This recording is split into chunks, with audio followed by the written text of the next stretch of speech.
আসসালামু আলাইকুম। আশা করি তোমরা সবাই ভালো আছো। আমিও খুব ভালো আছি ইনশাআল্লাহ। তো এর আগের দিন আমি শুরু করেছিলাম পুরকোণের ত্রিগোণমিতিক অনুপাত, আমি অধ্যায়টা শুরু করেছিলাম। এবং এর আগের দিন অর্থাৎ এর আগের যেটা ভিডিও ছিল সেই ভিডিওতে কিন্তু এই পুরকোণের ত্রিগোণমিতিক অনুপাতের যত রকমের তথ্য ছিল সেই সম্পূর্ণ তথ্যই কিন্তু আমি বলেছিলাম। এবং সেই তথ্যের মধ্যে কিছু প্রমাণ বা কিছু সূত্র কিন্তু ছিল। এবং সেই সূত্রগুলো ছিল যে এবিসি যদি একটা সমকোণী ত্রিভুজ হয় এবং এই থিটা কোণের জন্য যদি পুরক কোণ 90 মাইনাস থিটা হয়, তবে সেক্ষেত্রে আমরা দেখেছিলাম sine 90 degree minus theta is equal to দেখেছিলাম কস থিটা হয়, এবং cos 90 degree minus theta is equal to হয় সাইন থিটা। অর্থাৎ সাইন এবং কসের ক্ষেত্রে এই ঘটনা কিন্তু ছিল। এবং টেন এবং কটের ক্ষেত্রে কি ঘটনা ছিল যে tan 90 degree minus theta is equal to প্রমাণ করেছিলাম কট থিটা, এবং cot 90 degree minus theta is equal to প্রমাণ করেছিলাম টেন থিটা। আর প্রমাণ করেছিলাম sec 90 degree minus theta is equal to cosec theta. আর কি আর প্রমাণ করেছিলাম cosec 90 degree minus theta is equal to sec theta. এই প্রমাণ কিন্তু আমি আগের দিন করেছিলাম। তোমরা একটা জিনিস খেয়াল করো যে থিটা কোণের জন্য এখানে থিটা হয়েছিল বলে কিন্তু এখানে থিটা হয়েছিল, অর্থাৎ সাইন 90 ডিগ্রি মাইনাস থিটা এখানে যখন ছিল তখন এখানে হয়েছিল কি কস থিটা। কিন্তু যদি আমি একটা এক্সাম্পল নিই, যে আমি সাপোজ লিখলাম এখানে সাইন 90 ডিগ্রি মাইনাস 10 ডিগ্রি। আমরা পড়েছি যে sine 90 minus theta is equal to কি হয় কস থিটা হয়, কিন্তু এবার থিটা এর পরিবর্তে এখানে আমরা কত নিয়েছি 10 ডিগ্রি নিয়েছি। তাহলে হিসাব অনুযায়ী আমাদের কি হওয়ার কথা, এখানে কি হয়ে যাবে থিটা ছিল বলে এখানে থিটা হলো, তাহলে এখানে 10 ডিগ্রি আছে তো এখানে কত হবে, নিশ্চয়ই কত হবে 10 ডিগ্রি হবে। তাহলে থিটার পরিবর্তে যেই কোণটা এখানে বসবে, থিটার পরিবর্তে যেই কোণটা এখানে বসবে ওই কোণটা কিন্তু এখানেও হয়ে যাবে। যেমন আমি উদাহরণ দিলাম যে সাইন 90 ডিগ্রি মাইনাস 10 ডিগ্রি, তাহলে এখানে কি হয়ে গেল কস 10 ডিগ্রি। যদি সাপোজ সাইন 10 ডিগ্রি না হয়ে যদি এইভাবে হতো যে সাইন 90 ডিগ্রি মাইনাস 20 ডিগ্রি, তাহলে এখানে কি হতো থিটার পরিবর্তে এবার কত নিয়েছি 20 ডিগ্রি নিয়েছি, তাহলে এখানেও হয়ে যাবে কত cos 20 ডিগ্রি। কেননা আমরা একটু আগে শিখেছি যে sin 90 minus theta is equal to কি হয় cos থিটা হয়, তাই না? তাহলে এবার কি হবে sin 90 মাইনাস 20 ডিগ্রি, তাহলে কি হবে cos 20 ডিগ্রি। যদি 20 না নিয়ে যদি আলাদা কোনো কিছু নিতাম sin 90 ডিগ্রি মাইনাস নিলাম মনে করো 40 ডিগ্রি, তাহলে এখানে কি হতো এখানে হয়ে যেত কত cos 40 ডিগ্রি। আচ্ছা 40 না নিয়ে যদি এখানে 60 নিতাম তাহলে এখানে কত হতো 60 হতো। যদি হবে এখানে মনে করো 80 নিলাম তাহলে এখানেও কত হবে 80 হয়ে যাবে। অর্থাৎ দেখা যাচ্ছে যে থিটা এর পরিবর্তনের সঙ্গে সঙ্গে এখানেও কিন্তু পরিবর্তন হচ্ছে, অর্থাৎ এখানের কোণের পরিবর্তনের সঙ্গে সঙ্গে এখানেও কোণটা কিন্তু পরিবর্তন হচ্ছে। তাহলে এখানে 10 ডিগ্রি হলো বলে এখানে 10 ডিগ্রি, এখানে 20 ডিগ্রি হলো বলে এখানেও 20 ডিগ্রি, এখানে 40 ডিগ্রি হলো বলে এখানেও 40, যদি এখানে 60 হয় তো এখানেও 60 হবে। এটা ক্ষেত্রে এটা ছিল কি সাইনের ক্ষেত্রে। শুধু যে সাইনের ক্ষেত্রে এরকম ঘটনা সেটা কিন্তু না, যে কোনো কোণের ক্ষেত্রে কিন্তু একই রকম ঘটনা ঘটবে। যদি মনে করো যেখানে cos কি আছে 90 ডিগ্রি মাইনাস থিটা, তাহলে cos 90 ডিগ্রি মাইনাস থিটা যেগুলো কি হয় sin থিটা হয়। তাহলে যদি থিটার পরিবর্তে এখানে 10 ডিগ্রি হতো তাহলে এখানেও কি হতো 10 ডিগ্রি হতো। যদি এখানে 20 ডিগ্রি বসাতাম তাহলে এখানেও 20 ডিগ্রি হতো। যদি এখানে 40 ডিগ্রি নিতাম তাহলে এখানেও 40 হতো। যদি এখানে 60 ডিগ্রি নিতাম তাহলে এখানেও 60 ডিগ্রি হতো। তাহলে দেখা যাচ্ছে যে এই কোণের পরিবর্তনের সঙ্গে সঙ্গে এখানেও কিন্তু কি হচ্ছে পরিবর্তন হচ্ছে, অর্থাৎ এখানে যে কোণটা থাকবে এখানেও কিন্তু একই কোণ থাকবে। এরকম কিন্তু আমি সাইন আর কস দিয়ে বোঝালাম, এরকম কিন্তু টেনের ক্ষেত্রেও একই ঘটনা ঘটবে, কটের ক্ষেত্রেও একই ঘটনা ঘটবে, সেকের ক্ষেত্রেও একই ঘটনা ঘটবে, কসেকের ক্ষেত্রেও কিন্তু একই ঘটনা ঘটবে। এবার আমরা একটা উদাহরণের সাহায্যে আরো জিনিসটা ক্লিয়ার করতে চাইবো। তোমরা আগের দিন আমি বলেছিলাম যে ভিডিওতে যে পুরকোণ কাকে বলে, আমি আবারও বলছি যে পুরকোণ হচ্ছে দুটি কোণের সমষ্টি যদি 90 ডিগ্রি হয় তবে একটিকে বলা হয় অপরটির পুরকোণ। তাহলে আমাদের চ্যাপ্টারই কিন্তু হচ্ছে পুরকোণের ত্রিকোণমিতিক অনুপাত। তাহলে দেখো আমি একটা এক্সাম্পল দিতে চাই। মনে করো উপরে আছে সাইন 10 ডিগ্রি, নিচে মনে করো কত আছে cos 80 ডিগ্রি। এই ধরনের অঙ্কের ক্ষেত্রে আমরা সমাধান কিভাবে করব তোমরা ভালো মতো খেয়াল করো। এই যে 10 ডিগ্রি আছে বা এই যে 80 ডিগ্রি আছে এরা কিন্তু পরস্পর পূরক কোণ। কেননা এই 10 ডিগ্রি আর 80 ডিগ্রি যোগ করো কত হবে 90 হবে। তাহলে এই ধরনের অঙ্কের ক্ষেত্রে আমরা কিভাবে সলভ করব, এই ধরনের অঙ্কের ক্ষেত্রে আমরা সলভ করব যে এই যে 10 ডিগ্রি আছে বা 80 ডিগ্রি আছে এই দুইজনের মধ্যে যে কোনো একজনকে আমাকে পরিবর্তন করতে হবে। কিভাবে পরিবর্তন করতে হবে দেখো একটু বোর্ডে। সাইন এটাকে আমি লিখতে পারি 90 ডিগ্রি মাইনাস 80 ডিগ্রি, আর নিচে যা ছিল থাক। কস কত 80 ডিগ্রি। তাহলে তোমরা দেখছো যে এটাকে আমি 10 ডিগ্রিকে কি করলাম 90 ডিগ্রি মাইনাস 80 ডিগ্রি লিখলাম। তাহলে দেখো যে 90 থেকে যদি 80 বিয়োগ করা হয় 10 ডিগ্রি থাকে, তার মানে কি আমি যে এখানে 90 ডিগ্রি মাইনাস 80 ডিগ্রি লিখেছি, তার মানে আমার যে যুক্তি সম্পূর্ণ ঠিক আছে। এখন প্রশ্ন যে আমি 80 ডিগ্রি বসানোর টেকনিক কি, কোথা থেকে পেলাম 80? আমি কিন্তু নিচেই বুঝতে পারছি যে নিচে কত আছে 80 আছে, এই 80 দেখে কিন্তু আমি এখানে 80 বসালাম। আমি কিন্তু এমনিতে কোনো কাজ করতে জানি, এর পার্শ্ববর্তী যে 80 ডিগ্রি আছে, এর পাশে যে 80 আছে, এই 80টাকে দেখেই কিন্তু আমি এখানে 80 বসিয়েছি। তাহলে দেখো আমাদের যুক্তিও কিন্তু ঠিক আছে যে 90 থেকে যদি 80 বিয়োগ করা হয় তাহলে কিন্তু এখানে কি থাকে 10 ডিগ্রি থাকে। আবার আমরা পড়েছি যে sine 90 degree minus theta, sine 90 degree minus theta equal আমরা কি পড়েছি কস থিটা পড়েছি। তাহলে এখানে থিটার পরিবর্তে কত আছে, এখানে 80 ডিগ্রি আছে, তাহলে এখানেও কত হয়ে যাবে আমাদের সূত্র অনুযায়ী কি হয়ে যাবে, এখানে কি হয়ে যাবে cos 80 ডিগ্রি, আর নিচে আছে কত cos 80 ডিগ্রি, এই cos 80 ডিগ্রি cos 80 ডিগ্রি কাটা, তাহলে পড়ে থাকে কত, পড়ে থাকে 1। এইভাবে কিন্তু ব্যাপারগুলো আসবে। তাহলে বোঝা গেল কিভাবে অঙ্কগুলোকে আমরা সলভ করব। এবার আমি বইয়ের কিছু एग्जांपल নিতে চাইবো। দেখো দেখো বইয়ে কোষে দেখি, এটা হচ্ছে কোষে দেখি 24 এবং 1 নম্বর অঙ্কটা আমি তোমাদের শেখাতে চাইবো। এখানে আছে, এখানে একটা অঙ্ক আছে আমি তোমাদের শেখাচ্ছি। সাইন কত, সাইন হচ্ছে 38 ডিগ্রি, নিচে কত আছে, নিচে আছে cos 52 ডিগ্রি। তাহলে দেখো এই যে আছে সাইন 38 ডিগ্রি আর নিচে আছে হচ্ছে কত cos 52 ডিগ্রি, এই দুইজনের মধ্যে যে কোনো একজনকে পরিবর্তন করলেই হবে। আমি যদি 38 কে পরিবর্তন করি তাও হবে, বা 52 কে যদি পরিবর্তন করি তাও কিন্তু অঙ্কটা হয়ে যাবে, যে কোনো একজনকে পরিবর্তন করলেই হয়ে যাবে। আমি সাপোজ উভয়টাকেই পরিবর্তন করছি, দেখো সাইন পরিবর্তন করছি, পরিবর্তনটা করব কিভাবে, পরিবর্তনটা করব এইভাবে যে 90 থেকে মাইনাস করে কিন্তু আমাকে পরিবর্তন করতে হবে।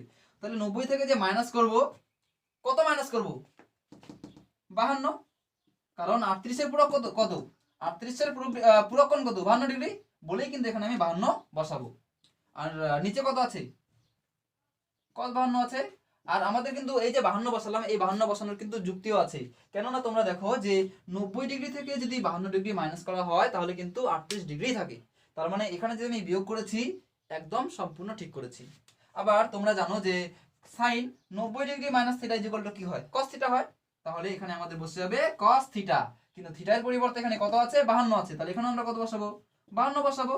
আর নিচে কত আছে cos 52 আছে, cos কত 52 ডিগ্রি, এই cos 52 কাটা, তাহলে কত পড়ে থাকলো কত 1, তার মানে হয়ে গেল উত্তর আমার 1। এইভাবে কিন্তু অঙ্কগুলোকে সলভ করতে হবে। এবার আমি 2 নম্বর অঙ্কটা তোমরা নিজেই করবে, আশা করি পারবে। এখন আমি এবার টোটাল বোর্ডটাকে একটু মুছে দিতে চাই, আশা করি তোমরা এই সূত্রগুলো বুঝেই গেছো এতক্ষণে। এবার দেখো আমি তাও মুছলাম না তোমাদের সুবিধার জন্য। দেখো আমি 3 নম্বর অঙ্কটাকে সলভ করছি। দেখো বইয়ের 1 3 নাম্বারটা কি বলা আছে, উপরে আছে tan 27 ডিগ্রি, আর নিচে কত আছে, নিচে আছে cot কত cot 63 ডিগ্রি। তাহলে খেয়াল করো যে এই 27 ডিগ্রি আর 63 ডিগ্রি কিন্তু পরস্পরের পূরক কোণ, তাহলে কি করব দুইজনের মধ্যে যে কোনো একজনকে পরিবর্তন করব। আবার আগের মতো তাহলে কি লিখবো, এখানে tan কত 90 ডিগ্রি মাইনাস কত 27 কে পরিবর্তন করছি, তাহলে কিভাবে পরিবর্তন করব 63 মাইনাস, তাহলে 90 ডিগ্রি থেকে 63 ডিগ্রি মাইনাস করলে কত আসে 27 ডিগ্রি আছে। তার মানে এখানে যে লিখেছি, এখানে যে আমি এই জিনিসটা লিখলাম এটা সম্পূর্ণ ঠিক লিখলাম। আর নিচে যা ছিল ছিল, আমি একটু আগে বলেছিলাম যে যে কোনো একজনকে কিন্তু পরিবর্তন করতে হবে। তাহলে আমরা পড়ে এসেছি যে tan 90 minus theta is equal to কি হয় cot থিটা, তাহলে এখানে আমি বসাই দিব cot থিটা, কিন্তু থিটার পরিবর্তে কত আছে 63 আছে, তাহলে এখানেও বসাই দিব কত 63 ডিগ্রি। আর নিচেও ছিল cot কত 63 ডিগ্রি, cot 63 কাটা, তাহলে কাটাটি করলে কত পড়ে থাকে 1 পড়ে থাকে, আমি বসিয়ে দিলাম 1। এইভাবে কিন্তু ব্যাপারটা আসবে। তোমরা যদি 2 নম্বর অঙ্কটা খেয়াল করো, এটাও কিন্তু তোমরা আশা করি পেরে যাবে এখন। তাহলে এটা কিন্তু তোমাদের বাড়ি কাজ থাকলো এবং এটা তোমরা নিজেই করবে, আর যদি না পারো তাহলে অবশ্যই আমাকে জানাবে। এবার আমি চলে যাব 2 এর 1 নম্বর অঙ্ক। তাহলে বুঝতে পারছো নিশ্চয়ই কিভাবে সলভ করতে হচ্ছে, আমি কিন্তু মুছে দিলাম। এবার দেখো আমি উপরটা মুছে দিলাম সুবিধা হবে। দেখো একটা জিনিস, এবার আমি লিখলাম এবার 2-এর আমি 1 নাম্বার আর লাস্ট অঙ্কটা করে দিচ্ছি। দেখো এখানে দেখো যে কি আছে, সাইন কত 66 ডিগ্রি মাইনাস কত বলো, কস 24 ডিগ্রি। তাহলে দেখো ভালো মতো যে এই যে 66 আছে আর 24 আছে, এরা কিন্তু পরস্পরের পূরক কোণ। তাহলে আমাদের কি, একটু আগে আমি যে বললাম যে এই দুইজনের মধ্যে যে কোনো একজনকে আমি পরিবর্তন করব, এবং সেটা কি হবে, আমি মনে করো যে এই প্রথমটাকে পরিবর্তন করলাম, তাহলে কি করব, নিশ্চয়ই তোমরা এখন বুঝেই গেছো যে 66 আছে, তাহলে এখানে কি করব, 90 ডিগ্রি মাইনাস কত 24 ডিগ্রি, আর এখানে যা আছে থাক, কস 24 ডিগ্রি। তাহলে কি হয়, sine 90 minus theta is equal to cos theta হয়। তাহলে এখানে হয়ে যাবে কত, কস থিটা, কিন্তু থিটা যেহেতু এখানে কত আছে 24 ডিগ্রি আছে, তাহলে এখানেও বসে যাবে 24 ডিগ্রি। আর এখানে কত আছে, কস 24 ডিগ্রি আছে, তাহলে এখানেও বসাই দিলাম কস 24 ডিগ্রি। আমি কি করলাম, একটা জিনিস খেয়াল করো, দুইজন ছিল, দুইজনের মধ্যে যে কোনো একজনকে কিন্তু আমি পরিবর্তন করলাম। হ্যাঁ, তাহলে কি দাঁড়ায় যে কস 24 degree minus cos 24 degree is equal two কত, 0, কারণ এটা থেকে এটা বিয়োগ করলে কি হবে, 0 হবে। এই ছিল কিন্তু অঙ্ক, বোঝা গেল। এবার আমরা চলে যাব 5 নাম্বার অঙ্কতে। 5 নাম্বার অঙ্কটা একটু তোমরা ভালো মতো দেখে নাও, আশা করি এই অঙ্কটা বুঝতে পারছো। আমি আবারও মুছে দেওয়ার চেষ্টা করব। এই আমি কিন্তু মুছে দিলাম। যদি তোমরা অঙ্কগুলোকে নোট করে নিতে পারো, এবং সেক্ষেত্রে নোট করার ব্যাপারে তোমরা ভিডিওটা পজ করে নেবে, পজ করলে সুবিধা হবে তোমাদের জন্য। এবার আমি চলে যাই 5 নাম্বার। দেখো 70 ডিগ্রি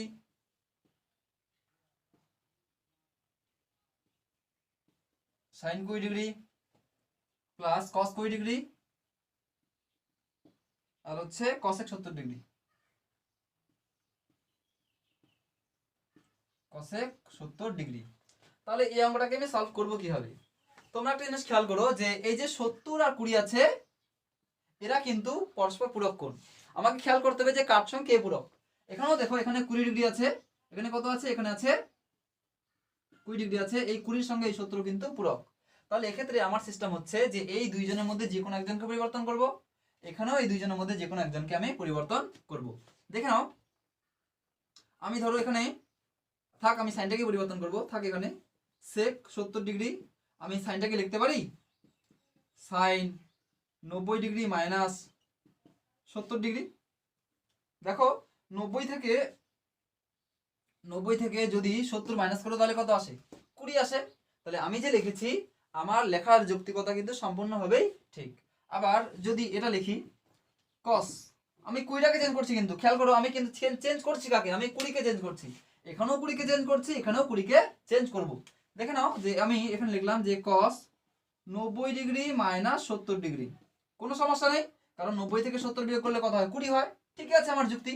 আর এখানে যা ছিল সি ও এস সি, কসে কত, কসে হচ্ছে 70 ডিগ্রি। তাহলে দেখো এখানে লিখলাম সে কত 70 ডিগ্রি, আর এটা তোমরা নিশ্চয়ই জানো যে sin 90 minus theta is equal two cos theta হয়ে যায়। তাহলে cos এখানে কত হয়ে যাবে, cos হয়ে যাবে 70 ডিগ্রি, প্লাস বলো কত, প্লাস cos 90 মাইনাস থিটা কি হয়ে যায়, sin থিটা হয়ে যায়, কিন্তু থিটা এখানে কত 70 ডিগ্রি, বলে 70 ডিগ্রি হয়ে গেল। আর সঙ্গে ছিল কি cosec, আমি লিখে দিলাম cosec কত, cosec হচ্ছে 70 ডিগ্রি। তাহলে দেখো ভালো মতো যে এই যে দুইজন আছে, এই দুইজনের মধ্যে একটু কাজ করছি, কি কাজ করছি দেখে নাও, যে সেক কার উল্টা, আমি কিন্তু আগের ভিডিওগুলোতে বলেছি সেক কার উল্টা তোমাদের বলা উচিত, কিন্তু সেক হচ্ছে কসের উল্টা। তাহলে সেকের জায়গায় বসায় দিলাম 1/cos, cos কত 70 ডিগ্রি ইনটু হচ্ছে কত cos 70 ডিগ্রি, এটা কিন্তু ছিল।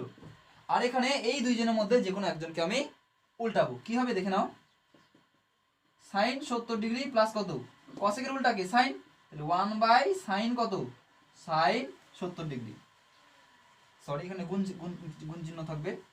তাহলে এই cos 70 কাটা, sin 70 কাটা, তার মানে এখানে কত, এখানে আছে 1 প্লাস এখানে কত পড়ে আছে, 1 পড়ে আছে, তার মানে 1 আর 1 যোগ করলে কত হয়, 2 হয়। এইভাবে কিন্তু অঙ্কটা আসবে।